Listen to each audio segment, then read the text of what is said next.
C'est bon, Michael. Bonjour, bonjour. Je ne sais pas si vous m'entendez. Oui, c'est bon. Tu vois des retours? Oui. Comment tu les vois? Bonjour à toutes et à tous.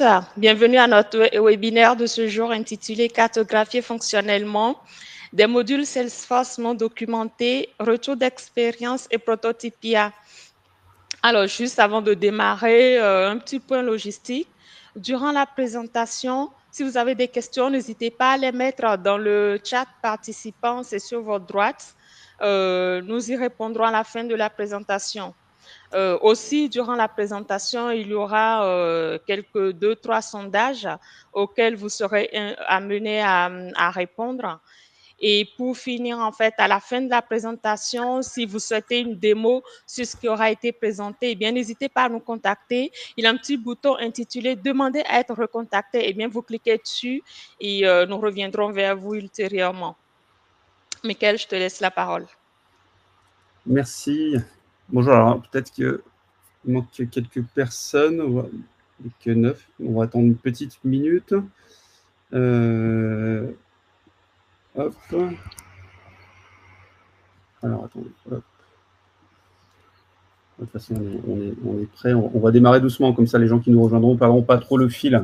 Alors, on va d'abord se présenter. Merci de vous être inscrit à ce webinaire. Donc, effectivement, on va partir sur un retour d'expérience qu'on a pu faire sur le fait de ne pas avoir de documentation de code, qui est quand même une problématique répandue dans nos métiers, et donc notamment sur Salesforce, mais il n'y a pas que ça, c'est pour ça que j'ai marqué « ou autre code », puisque cette expérience-là a été répliquée par ailleurs. Alors, qui sommes-nous? En fait, nous sommes deux structures. Donc, il y a Telis qui fait du consulting, j'appelle ça du conseil augmenté, puisqu'il utilise beaucoup d'outils. Voilà, c'est une société qui a environ 25 ans. Et à côté, vous avez Bealab, dont je suis le dirigeant, qui est un ancien de Telis et qui s'occupe de la partie outillage, en symbiose avec Telis, mais aussi recrutement et formation. L'idée d'aujourd'hui, c'est vraiment de vous montrer une approche innovante qu'on a eue pour documenter tous ces modules qu'on a eus sous les yeux. Et bien évidemment, ça parle d'IA, puisque c'est au bout du jour, mais on va voir que c'est un sacré chemin de pouvoir arriver à quelque chose. Tout d'abord, la problématique de code. Donc, c'est quelque chose qui adresse, je pense que si vous êtes là aujourd'hui, c'est que vous avez eu en tout cas une confrontation avec ces problèmes de code non documentés. C'est un vrai défi pour la plupart des entreprises d'avoir de la documentation sur les fonctionnalités en cours, parce que les gens n'ont pas de temps, que ce n'est pas évident, on manque de ressources pour le faire, et in fine, on manque de budget. Alors, quand je dis c'est pas évident, c'est aussi dû à la complexité parfois de certaines applications. Et on ne sait jamais si finalement on a commencé à documenter, si on s'est arrêté en cours de route, ou si c'est bon. Donc, que ce soit Salesforce ou autre, on a toujours ce même problème. Et ça, c'est une conséquence qui est assez dramatique aujourd'hui, puisque comme on a souvent des turnovers, on a du onboarding assez difficile. Les gens qui arrivent ne connaissent pas le métier.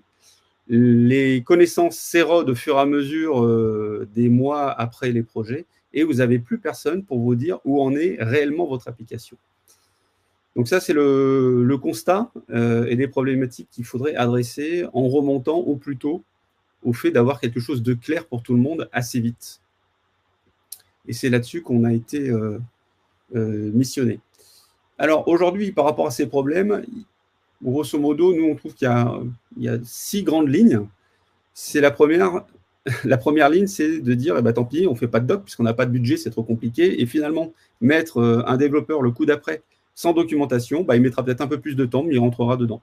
Donc ça, c'est la majorité des clients qu'on croise, qui disent, de toute façon, l'un dans l'autre, on s'y retrouve, même s'ils ont bien conscience que finalement, ils ne pourront pas être aussi performants que les autres.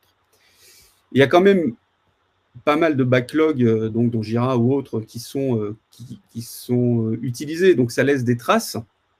C'est mieux que le zéro doc. Mais on sait souvent pas trop ce qui est vraiment en cours, ce qui a été partiellement mis. Vous savez, on a souvent des tickets qui recouvrent plusieurs besoins à la fois. Donc, on ne sait pas où on en est clairement en termes de couverture fonctionnelle. En tout cas, on n'a pas de vue globale. Il y a une version alternative, le point 3, qui est le fait d'avoir des specs, mais elles sont obsolètes parce qu'elles ont été faites en début de projet. Et là, finalement, personne ne les a mis à jour parce que, encore une fois, on n'avait pas le temps, pas le budget. Ça laisse une base, mais au fur et à mesure des mois et des années, on ne peut plus trop s'appuyer dessus. Alors, il y a quelques personnes, donc c'était le cas là dans ce Rex, qui se disent ça serait bien de faire un chantier de rétrodocumentation. Alors, il y a plusieurs raisons. Hein. On peut avoir le problème de migration. On est en obsolescence, donc il va falloir savoir exactement ce qu'on a entre les mains pour pouvoir le refaire. Il peut y avoir des problèmes de coûts, etc. Donc, on fait en général une équipe avec un développeur. Donc ça, c'est l'équipe minimum. Hein, c'est souvent le dev tout seul qui va essayer de documenter. Mais la vraie équipe, nous, qu'on constate sur les missions, c'est le développeur, il est assisté d'un BA, tel que Telis peut le faire. Donc, le business analyst va aller chercher toutes les règles et refaire des specs comme si c'était le premier jour. Et puis, il va se faire confirmer entre le métier et le développeur. Donc ça, c'est un vrai chantier. Et ça coûte pas mal de budget. Mais il y a des fois, on est acculé, on le fait. Nous, ce qu'on va mettre, là, on va essayer de mettre un peu de magie, c'est de dire, et si on avait une IA qui permettait de le faire, en tout cas, une IA qui soit dimensionnée au moins pour un BA, parce que les métiers, leur mettre une IA et du prompting entre les mains, c'est pas évident. Le développeur, il a autre chose à faire, et finalement, pourquoi ne pas mettre une IA entre les mains d'un BA qui est quelqu'un qui a un parcours informatique, qui sera facilement prompté et qui pourra avoir des résultats comme s'il avait fait à la main, mais en beaucoup plus vite. Donc, c'est là qu'on va intervenir sur le Rex. Et puis, demain, on espère avoir quelque chose qui soit un peu plus automatisé. Et donc, ça ne fait pas partie du Rex, mais c'est un peu le rêve qu'il y a derrière. C'est de dire, finalement, on construit une appli et ça la documente de manière humaine, au même niveau que nous, si on l'avait réalisé à la main. Alors, pour vous mettre un peu dans le contexte de ce retour d'expérience, côté client, on avait vraiment les problématiques de base, c'est-à-dire on a une équipe de développement qui est externe, donc c'est de l'offshore, donc voilà, vous n'avez pas vraiment la main sur vos équipes. Ça implique de fait un turnover élevé, c'est des externes, ils ne sont pas en France, et donc l'onboarding est très difficile. On a des coûts de fonctionnement Salesforce qui sont aux limites, c'est-à-dire que voilà, dès que vous rajoutez quelque chose, un environnement ou autre, c'est très cher. Et les clients se posent la question de savoir si il ne faudrait pas migrer sur une autre solution pour arriver à tenir les coûts. Ça, c'est le contexte client. Nous, on est arrivé avec des environnements, c'est-à-dire déjà, on a eu des machines IA fraîchement achetées. Ça a permis surtout d'être complètement autonome en temps d'accessibilité et en sécurisation des données, puisque, comme peu de gens le savent ou ne mettent pas le doigt dessus, c'est que quand vous travaillez avec ChatGPT, par exemple, tout votre historique est utilisé pour réentraîner l'IA. Donc, si un concurrent pose des questions sur vous, ChatGPT pourrait lui ressortir la réponse parce que vous l'avez vous-même offert vos données. D'ailleurs, si vous n'acceptez pas les conditions de confidentialité de ChatGPT, il vous enlève votre historique et vous perdez tout ce que vous avez fait. Preuve que c'est vraiment utilisé. Donc ça, nous, il n'y a pas d'historisation de toute façon. Et on n'entraîne pas notre IA sur les données des clients. D'ailleurs, les machines ont un tout petit disque dur, donc c'est même physiquement impossible. Par contre, on amène des machines, on peut faire du prompting, mais on n'avait pas d'outil finalisé pour cette expérience-là, puisque c'est quelque chose qui a été débroussaillé. On ne savait pas la puissance ou pas des choses. On savait que l'IA était très performante. En tout cas, elle en mettait beaucoup plein les yeux à cette époque-là. Mais on ne savait pas jusqu'où ça pouvait aller. Donc, pas d'outils finalisés, mais quand même des BA qui ont appris à prompter et à essayer de canaliser cette IA qui peut être magique, mais aussi un peu trop prolixe, voire en position d'halluciner. Voilà. Et c'est exactement ce sur quoi on est tombé. Et là, on va rentrer dans le vif du sujet, puisqu'on s'est dit, on a une IA qui comprend a priori tout. Les modèles sont gros, on peut arriver à des choses sympas. Et donc, on va appuyer sur le bouton magique. Et donc là, on a mis le code dans le prompt de l'IA et on lui a demandé de faire des spécifications tout simplement pour avoir l'effet magique. Et alors là, bah, c'est la catastrophe pour plein de raisons en fait. C'est-à-dire que une IA, elle a une mémoire et cette mémoire, elle est partagée entre votre question, donc le prompt, et sa réponse. Donc, vous saturez très vite la mémoire quand vous avez beaucoup de lignes de code. Donc, si je mets tout mon code et que je lui pose une question, il n'aura pas beaucoup de mémoire pour répondre. Donc ça, c'est le premier problème où là, on s'est dit, voilà, ça devient compliqué. Autre problème, donc ça, c'est la saturation du prompt. C'est que quand on lui pose une question, elle a vite envie de dériver, puisque à code équivalent, elle va, dans ses statistiques, avoir d'autres raisonnements que ce qu'elle a vu dans votre code, et elle va se laisser aller. Et elle va vous inventer des choses qui n'étaient pas dans le code que vous l'avez fourni en entrée. Alors ça, c'est dramatique, puisque vraiment, vous avez des fonctions qui n'existent pas. Clairement, ce n'est pas dans le code, donc l'IA n'est pas faite pour ça. Et puis, elle se permet de vous conseiller, avec des informations complètement inutiles, des banalités. Voilà, là, par exemple, elle nous dit que le code était très bien écrit, c'était sympa. Voilà, ce n'est pas du tout ce qu'on lui a demandé, et on a beau essayer de la museler, elle a envie de vous aider. C'est fait comme ça. Donc l'étoile, elle tombe un petit peu à l'eau, parce qu'on n'a pas assez de contexte ou trop de contexte, et parce que ça se met à halluciner. Donc on s'est dit, il faudrait peut-être faire l'effort sur la capacité mémoire de l'IA. Okay, donc on voit quand même que l'IA, elle a su lire le code. Les IA sont vraiment entraînées sur le code, là-dessus, il n'y a pas de souci. Mais par contre, en termes de mémoire, on n'était pas bon. Donc, on va augmenter les capacités mémorielles de l'IA pour que, dans le contexte, on puisse mettre plus de code et, en sortie, qu'elle nous mette plus de réponses. Voilà, des choses plus nettes. Et alors la déception, merci pour les animations, le fait de changer de moteur, eh bien, ça n'a pas changé la partie dérive et hallucination, puisqu'elle est capable de mieux dériver, puisqu'elle a plus de mémoire pour le faire. En finale, au lieu de segmenter correctement, ça nous l'a fait divaguer. Voilà. Donc, mémoire, mauvaise idée, peut-être fausse bonne idée sans doute. On va voir que ça peut nous aider un peu par la suite, mais voilà. Donc, il a fallu faire autre chose. Si la mémoire est trop grosse ou trop petite, ça ne marche pas. Mais si c'est très petit, avec assez de contexte, ça peut peut-être le faire. Alors, il y a un moment, c'est à peu près à ce moment-là, il y a l'idée du mode RAG. Je ne sais pas si vous connaissez, mais le mode RAG, c'est une façon de découper ce qu'on a en entrée. Grosso modo, au lieu de lui poser la question sur tout le code, on va poser la question sur des petits bouts de code. Donc là, vous voyez, on a mis une taille de bloc à 2000 et on va lui poser à chaque fois la même question. Est-ce qu'il y a des fonctionnalités parce que j'ai envie de cartographier mon code? Et ça marche. Le problème, c'est comme vous le voyez, c'est que ce 2000-là, il est arbitraire. Et donc, vous pouvez tomber en plein milieu d'une procédure. Bilan, vous avez une IA qui pense qu'il y a quelque chose, mais qui ne sait pas ce qui s'est passé juste avant, et qui va imaginer ce qui a pu se passer avant. Par exemple, j'ouvre, je ne sais pas, je vais rechercher un utilisateur, et puis après, grâce à ses propriétés, on va dire, ouais, c'est la manière dont il est configuré, on va lui afficher, je ne sais pas, un écran particulier. Et s'il lui manque l'un des deux, elle pourrait dire, je vais chercher un utilisateur, ah, c'est peut-être que j'ai envie de changer son mot de passe. Elle peut encore inventer, puisqu'elle n'a pas le contexte d'avant. Donc finalement, découper de manière arbitraire, ça n'a pas marché, mais on avait plus de saturation, voilà, puisque la taille du bloc, elle était calculée pour rentrer dans les mémoires de ce qu'on avait. Donc le mode RAG, toujours pas génial. Alors, pour info, le mode RAG, donc déjà, il faut faire un petit point d'étape, c'est que l'hallucination, elle est réelle. Nous, on l'a vraiment constaté. Et là, je mets en garde tous ceux qui jouent avec les IA. Clairement, elles nous inventent des choses. Pour tout vous dire, sur le mode RAG, moi, j'ai fait des essais sur un contrat d'assurance qui faisait que 2 pages. Et je lui ai demandé si j'étais garanti, si j'avais une assurance sur la partie incendie ou quelque chose comme ça. Elle me dit, ah, oui, bien sûr, sur votre RC Pro, vous avez une garantie contre les risques incendie.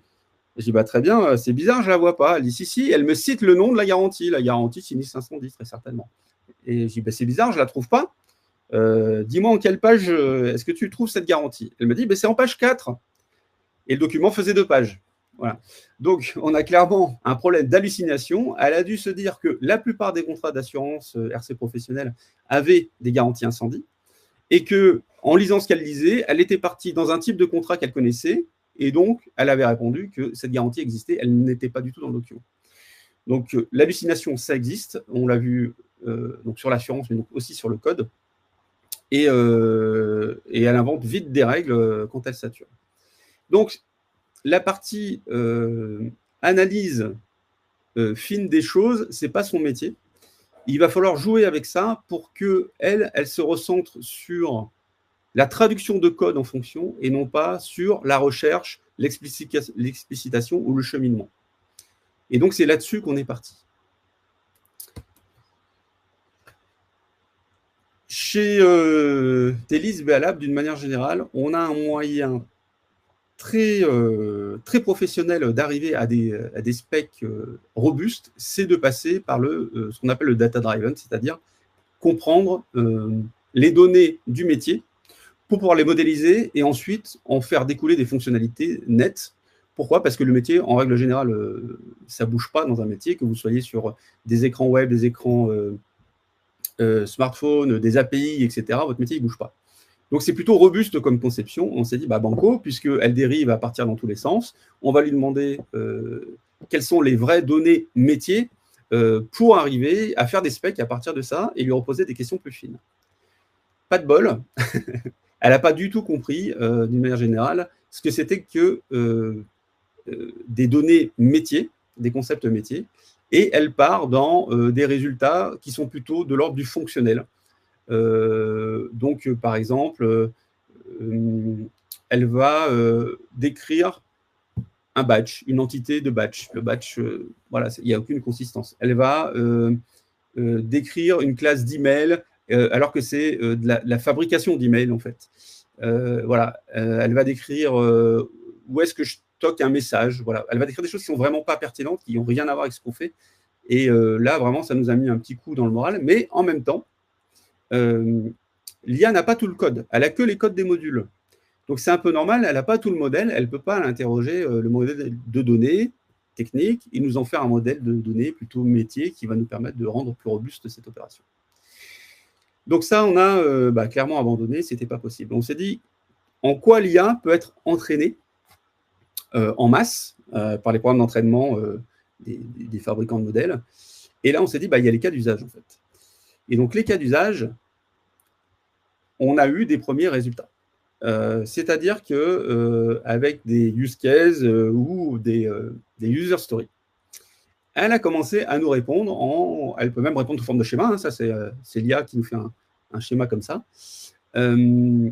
Sauf que le user story, le use case tout seul, il marche, mais à partir du moment où il y a cheminement mental, je fais ça, après je fais ça, après je fais ça, donc là il y en a 4, ça va aller. Mais dès qu'on dépasse un certain nombre, elle va se perdre puisque, encore une fois, elle n'est pas là pour cheminer. Ça, c'est de l'algorithmie. Et donc, le résultat est très unitaire et ne nous permet pas d'avoir une vue complète. Mais en tout cas, on avait enfin une première voie pour avoir des résultats. Peut-être qu'on pourrait lancer déjà une petite partie questions-réponses et puis peut-être même, je vous invite à intervenir dans le chat si vous avez des questions. Mais surtout, on a un petit sondage. Est-ce que tu l'as lancé, Nelly? Je vais le lancer là tout de suite. Voilà. Pendant que je continue là-dessus. Ouais, je le vois arriver là. Voilà. Il y a un petit sondage là, juste pour voir si vous, déjà, vous êtes inscrit, mais est-ce que c'est quelque chose que vous avez dans le pipe, comme on dit, notamment côté Salesforce, mais pas que, parce que c'est une problématique qui, quand même, arrive de plus en plus. C'est ce qu'on remarque. Voilà, une petite minute pour le sondage. Et je vais pouvoir avancer. Alors, si on fait cette petite conclusion de cette deuxième étape qui est de dire, bon, l'IA, elle nous traduit le code Salesforce qui est de l'Apex, elle le connaît, mais c'est qu'une traductrice, elle se perd dans les idées. Voilà. Dès qu'on a plusieurs conditions, plusieurs cheminements, elle est perdue. Donc, on va focaliser uniquement sur la traduction. Ça va être notre fer de lance, et c'est là-dessus qu'on va arriver. Qu'est-ce qu'on va faire? Du coup, on va prendre le meilleur des expériences qu'on a eues. Donc, le mode RAG par paquet d'octets, ça ne marchait pas. Mais si on fait un mode RAG intelligent qui vient se découper au niveau fonctionnalité, l'IA ne sera pas perdue entre les blocs. En plus de ça, si on y met des cas d'usage par-dessus, on aura restreint son envergure, donc les cas d'usage seront plutôt courts, et elle ne va pas se perdre non plus. Au final, on va arriver à générer des schémas, mais on va avoir des vrais résultats, mais ça va nécessiter des actions manuelles, puisqu'elle travaille par bloc, et que la consolidation en un schéma unique, eh bien, on n'avait pas la technologie, on n'avait pas l'algorithmie pour consigner tout ça. Donc, on a eu des actions manuelles. Il a fallu, comme le symbolise ce schéma, mettre les mains dedans et reclasser tout ça pour avoir une première cartographie fonctionnelle qu'on a implémentée au fur et à mesure des interrogations d'IA, des ateliers de revalidation avec le métier et les développeurs.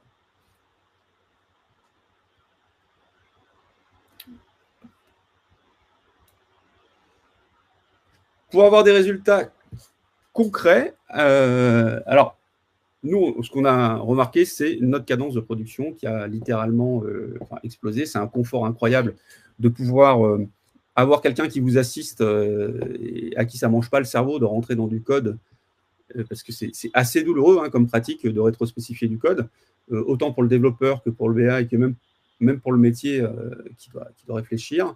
Donc, sur ce genre de projet, les règles de gestion, les user stories ou les exigences, on a des cadences qui, en mission classique, sont de 6 à 12, suivant la difficulté du projet. Et ça, on a un recul de 25 ans d'expérience. Donc, sur ces ratios-là, on est assez robuste. Mais avec cette méthodologie appliquée, on a ça dépendait des modules, mais on a au minimum doublé, mais plus généralement, on était 4 fois plus rapide pour une efficacité équivalente. Quand je dis ça, c'est qu'il peut y avoir des échanges en atelier qui nous recadrent, donc ça refait baisser la cadence, mais vous avez 2 fois plus de règles qui sont sorties, qui sont écrites, bon, il faut les remanier un petit peu, et qui sont revalidées par un métier et un dev, c'est entre x2 et x4.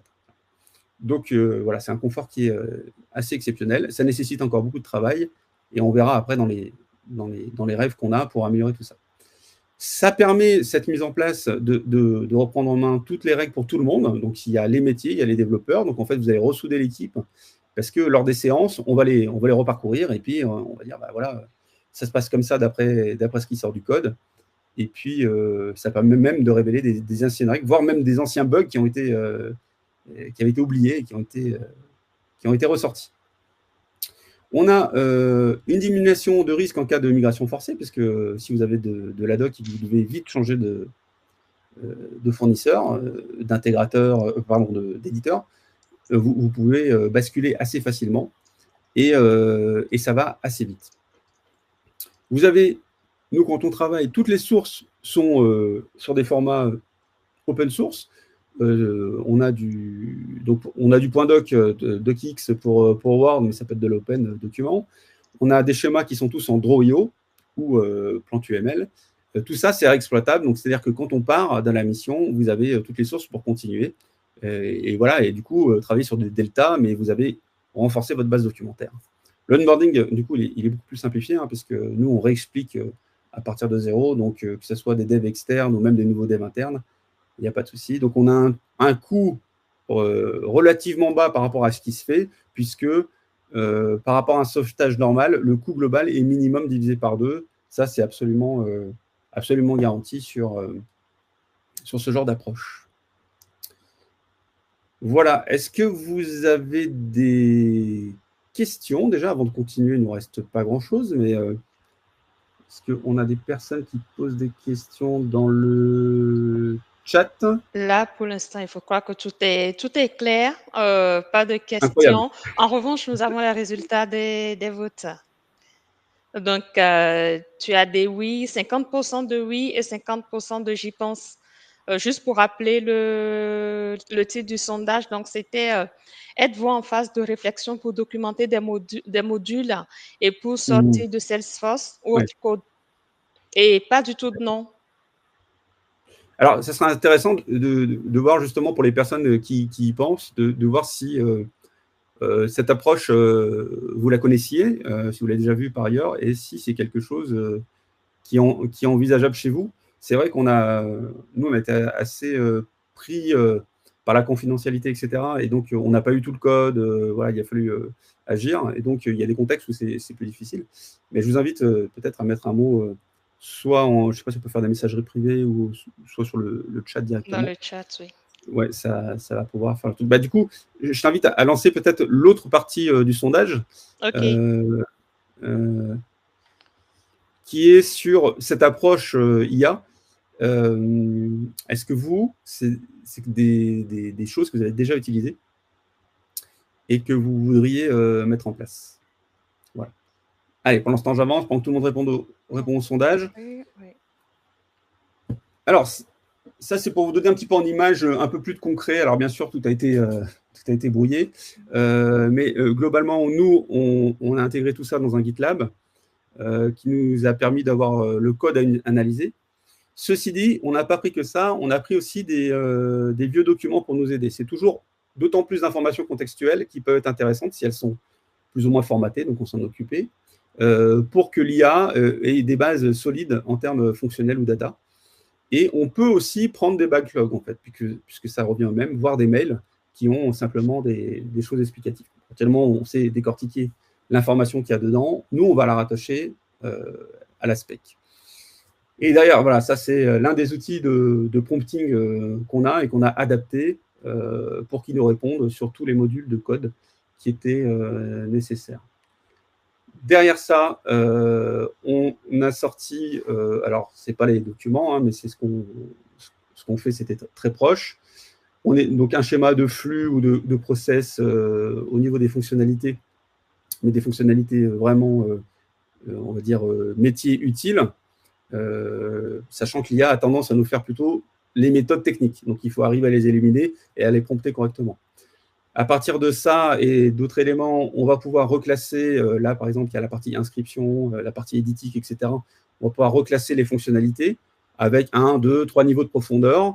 Et maintenant, ce que les clients nous demandent, c'est simplement cette cartographie fonctionnelle qui peut être globale, c'est-à-dire sur tout l'applicatif, ou ciblée par module. Et en un coup d'œil, vous avez cette cartographie pour savoir exactement ce que vous avez en stock. Cette cartographie, elle n'est pas donnée toute seule en termes de schéma. Nous, on retrace les lignes avec les règles de gestion qui ont été trouvées. Là, vous avez des exemples de règles de gestion, en général dans le même document. Et à ce moment-là, vous avez une vue nette entre la cartographie et les règles associées.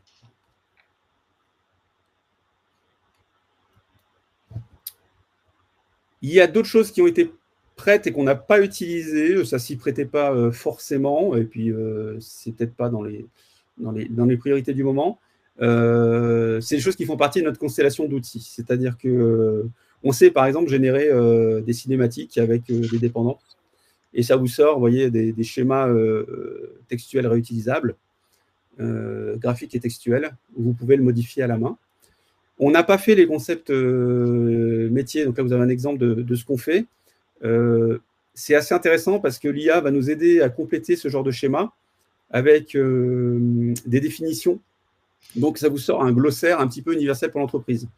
Donc là, on est sur un cas précis. Donc, une étape, qu'est-ce que c'est pour vous une étape? Qu'est-ce que c'est un temps, etc. Et donc, ensuite, c'est comme une sorte de dictionnaire de données qui est accessible. Et l'IA va nous aider à redéfinir compte tenu du contexte. C'est-à-dire qu'elle va s'approcher des contextes connus dans l'état de l'art et vous dire, dans votre cas, de ce que je constate, voilà ce que ça veut dire. Donc ça, c'est intéressant, et c'est un petit peu comme la cartographie fonctionnelle, c'est bien de l'avoir à côté. Dans ce cas-là, on ne l'a pas utilisé. Et puis Salesforce produit déjà automatiquement dans un module ce genre de schéma. Donc dans notre cas, ce n'était pas nécessaire. Ensuite, ce qu'on peut faire et qu'on n'a pas fait cette fois-là, c'est qu'on peut générer et ou reprendre des tests aussi, parce que ça peut être une source de données, je ne l'ai pas mis dans le slide précédent, mais le fait de réaliser des tests métiers, souvent, ils ne sont pas compréhensibles. Donc là, l'IA va nous aider à comprendre l'intention du test original. Elle va comparer par rapport à la cible, donc votre site web actuel, et elle va dire, en fait, ce que le testeur a voulu faire à la base, ce que le métier a voulu tester, c'est plutôt ça. Donc là, l'IA, elle va corriger la grammaire en fonction de l'intention de l'utilisateur, et elle va rendre le test exécutable. Et là, vous avez un exemple d'exécution où elle vient cliquer sur les boutons elle-même. Et là, c'est assez puissant, puisque même si vous changez les intitulés, même si vous déplacez les boutons, même si vous changez d'outil au final, en tout cas en grande partie, vos tests seront réutilisables et réexécutables automatiquement. Donc ça, c'est un petit peu le fer de lance de notre nouveau produit là, qui va sortir en force dans pas longtemps. On a aussi en stock qui peut, donc c'est un petit peu l'ouverture après la partie Salesforce, c'est-à-dire d'aller le documenter. Donc tout à l'heure, on allait chercher plutôt des tests, et là, on va plutôt documenter des écrans. Donc on va aller voir votre écran, et par rapport aux informations qu'on a, par rapport au code HTML, etc., l'IA va vous le décrire et va vous documenter un peu plus statiquement tout ce qu'elle voit et ce qui est possible de faire, à quoi sert l'écran, etc. Donc ça, c'est une perspective qu'on est en train de finir de mettre en place, mais qu'on a déjà utilisée. Les tests, je viens d'en parler. Alors, juste un petit mot, c'est qu'on a fait une webconférence sur cette partie test et qu'elle est en replay. Hein, je crois qu'on peut y accéder. Donc, envoyez-nous un petit message ou manifestez-vous dans le chat pour qu'on vous envoie le lien. Mais je pense qu'elle est accessible sur la plateforme directement. Hop. Et est-ce qu'on peut peut-être voir le résultat du deuxième sondage? Oui, pareil, là, on est à 50-50. 50 pour on fait des essais et 50 pour interdit chez nous. Je rappelle le titre du sondage. Utilisez-vous l'IA dans l'AMOA, business analyse, gestion de projet? Ouais. Et donc, voilà. Oui, alors l'interdiction, c'est quelque chose qu'on croise régulièrement. Donc, vous avez les banques, évidemment, banque assurance, qui, tant qu'elles n'ont pas leur infrastructure, ne veulent pas déporter des données ou des sujets sensibles comme la santé, etc. Donc, nous, on va dire sur les sociétés intermédiaires, c'est plutôt jouable dans la mesure où, en fait, nous, on certifie que la donnée ne fait que transiter et elle disparaît après la requête d'IA. Donc, vous avez votre flux de données qui disparaît. Donc, à suivre. Mais ok, donc effectivement, l'IA est accélératrice, mais vous avez vu toutes les étapes à épurer avant qu'elle vous emmène dans des dérives ou des hallucinations qui sont délétères pour le projet. C'est vraiment un point important entre le vol, l'hallucination, la dérive, le manque de contexte et à la fin la consolidation. Voilà, il y a toutes ces étapes à passer. Voilà, dernier rêve qu'on a, c'est qu'effectivement, on n'est pas loin de la vérité quand même, hein, c'est de pouvoir générer les specs tels que nous, on les fait à la main ou de manière semi-automatique, mais en tout cas, que ça nous produise le document final directement, parfaitement complet, sans les petites mains qu'on fait tous là pour consolider la partie fonctionnelle, la partie règles de gestion, la partie cartographie.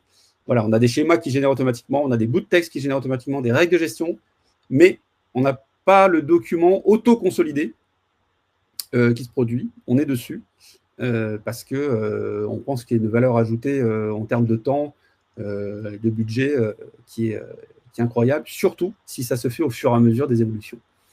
Donc là, c'est vraiment le truc. Donc aujourd'hui, on le propose avec une prestation accompagnante, mais demain, peut-être que dans quelques mois, on refera un webinaire là-dessus. Peut-être qu'on vous dira qu'on vous vend un abonnement pour être spécifié à la volée vos codes.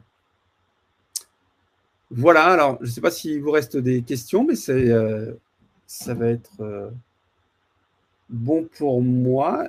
Hop. Est-ce qu'on a des questions plus précises? Parce que moi, j'ai plus de... Non, là, il n'y a pas de questions. Non, tout était suffisamment clair. Incroyable. Bah, bravo. J'espère que, en tout cas, ça vous a orienté sur ces problématiques. Donc, l'IA, c'est pas inaccessible, hein. Si on se rend compte de ce qu'il faut lui faire faire. Et ça reste quelque chose de fragile en fonction de l'état de raisonnement, du niveau de raisonnement que vous lui demandez. Et même si vous avez des ChatGPT, des Mistral qui s'équipent en sous-IA pour se spécialiser sur la partie algorithmie, etc., vous avez des risques où il vaut mieux que l'algorithmie soit séparée. Voilà. Donc, il faut poser des questions, découper, reconsolider à la main. L'IA va juste vous traduire, et là, elle est exceptionnelle en traduction. C'est pour ça qu'aujourd'hui, les systèmes de traduction sont très puissants, hein, les DeepL, ils sont incroyables. Parce que c'est vraiment la force de l'IA qui, statistiquement, sait parler toutes les langues, en fait, hein, au final. Voilà, donc, si vous n'avez plus de questions, je vais vous remercier. Les sondages sont fermés, oui? Oui, c'est bon. Et à la fermeture du premier sondage, je me suis rendu compte que finalement, on a plus de j'y pense que de oui. Donc, pour le fait de passer à Salesforce, voilà. Ah oui, Oui. d'accord. Ouais, mais c'est quelque chose qui est en l'air, hein. Oui, oui, oui. Il se passe des choses. Mm. Eh bien, en tout cas, merci Michael pour la présentation et merci à tous et à toutes pour votre présence. Si vous avez des questions plus tard ou si vous avez besoin de démos, n'hésitez pas, il y a un petit bouton demander à être recontacté. Donc, cliquez dessus, nous sommes disponibles, nous reviendrons vers vous. Et n'hésitez pas aussi à suivre notre chaîne Télis en fait sur Webikeo afin de recevoir les différentes actualités sur les prochains webinaires. Juste pour finir, les slides, j'ai compris que les slides seront mis à disposition aussi sur Webikeo. Ça vous permettra aussi d'avoir le replay d'ici là. Eh bien, encore merci à vous tous et bonne journée. Merci. Au Au revoir. revoir.